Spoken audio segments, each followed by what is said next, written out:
The Chinese proverb goes, if you are planning for a year, plant rice. If you are planning for a decade, plant trees. If you are planning for a lifetime, educate people. This saying captures the essence of China's rise. How did China achieve such significant power in just a single generation?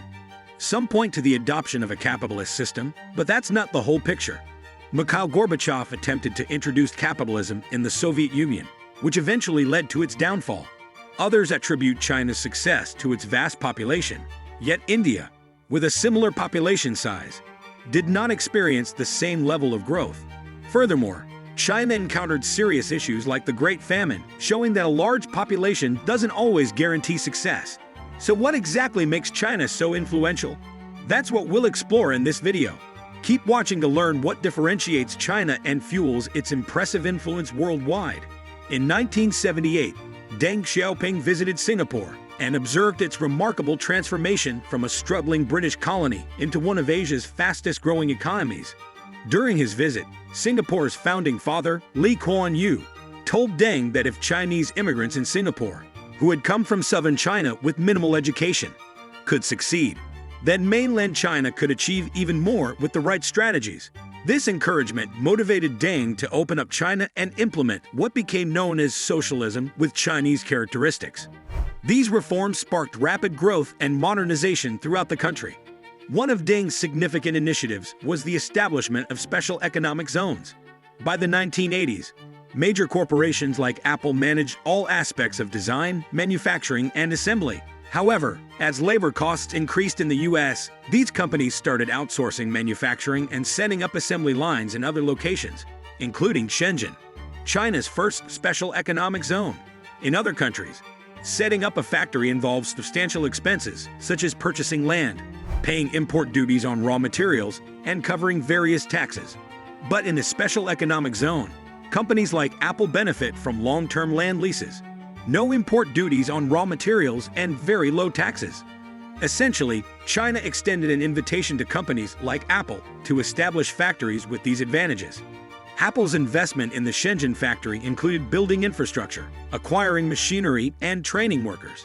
This initiative created thousands of jobs not only in manufacturing but also in management, logistics, and support services. These jobs offered better pay compared to traditional agricultural work, helping lift millions of Chinese citizens out of poverty. With increased earnings, families could afford better food, groceries, and educational opportunities for their children. Workers in these factories received training in advanced manufacturing techniques and quality control, enhancing their skills and contributing to improved manufacturing standards across China.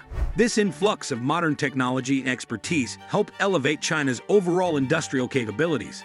Thanks to favorable labor costs and policies, many international companies, including Apple, Dell, Intel, Samsung, and Tesla, established factories in China. China has become a significant market for Apple, contributing to 20% of its revenue. Although China has progressively opened its markets over the years, it has not fully embraced complete liberalization as seen in some other countries. Deng Xiaoping famously remarked, "It doesn't matter whether a cat is black or white as long as it catches mice," underscoring that the effectiveness of an economic system is what truly matters. Once China earned the reputation as the factory of the world, it didn't rest on its laurels. The government continued to invest in its people and infrastructure, shifting its focus from traditional manufacturing like clothing, furniture, and household appliances to advanced industries. Today, China's export focus has pivoted significantly towards high-tech sectors, such as electric vehicles, lithium-ion batteries, and solar cells. This strategic redirection highlights China's forward-thinking approach. In 2008, amid the U.S. financial crisis, China took a bold step by heavily investing in the Republic of Congo, a nation in Central Africa. Despite Congo's economic instability and minimal investment appeal at the time, China entered into an infrastructure for minerals agreement. Through this deal, China provided loans for developing infrastructure in return for mining rights to cobalt and copper in Congo. Congo possesses the world's largest reserves of cobalt, a critical component for rechargeable batteries used in electric vehicles and everyday electronics like phones, tablets, and laptops.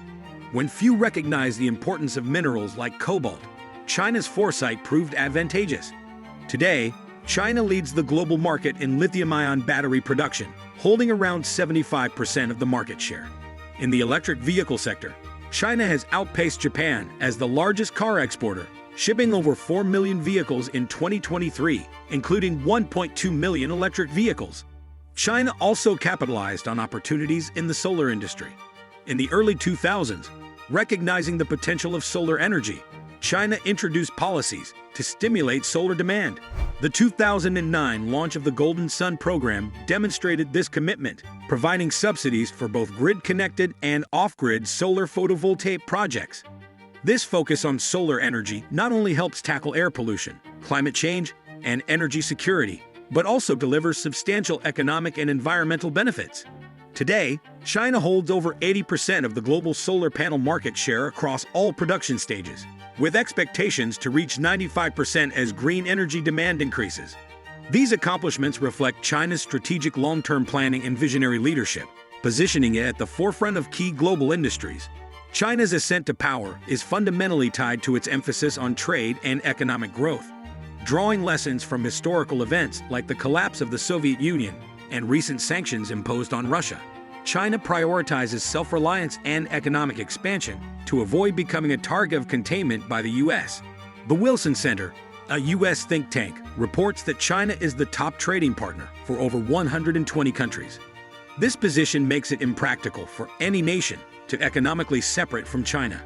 Countries are unlikely to turn against their largest trading partner. For example, Toyota plans to establish an electric car factory in Shanghai for its Lexus models, seeking similar benefits to those Tesla has received. Toyota is aiming for tax incentives, policy support, land grants, and full ownership of the facility without needing a local partner. If successful, this deal would further integrate the economies of China and Japan, complicating Japan's ability to align with the US and Europe on imposing tariffs on vehicles produced in China. China also recognizes the importance of economic strength over military power. Unlike the US, which operates over 750 military bases globally, China maintains only one overseas military base, located in Djibouti on the Horn of Africa. This disparity highlights China's preference for economic strategies over military expansion, adhering to a policy of non-intervention. In 2013, China introduced the Belt and Road Initiative, BRI, to link Asia, Africa, and Europe through land and maritime routes. The initiative seeks to improve regional connectivity, enhance trade, and stimulate economic growth while refraining from interfering in other countries' internal matters. This approach demonstrates China's focus on fostering global economic cooperation and development rather than pursuing military dominance. These are the main reasons behind China's strength. Even though China isn't a military powerhouse like the United States, it exerts significant global influence. Unlike the US, which focuses heavily on military spending, China emphasizes economic growth. Which of China's strategies do you find most intriguing, and why?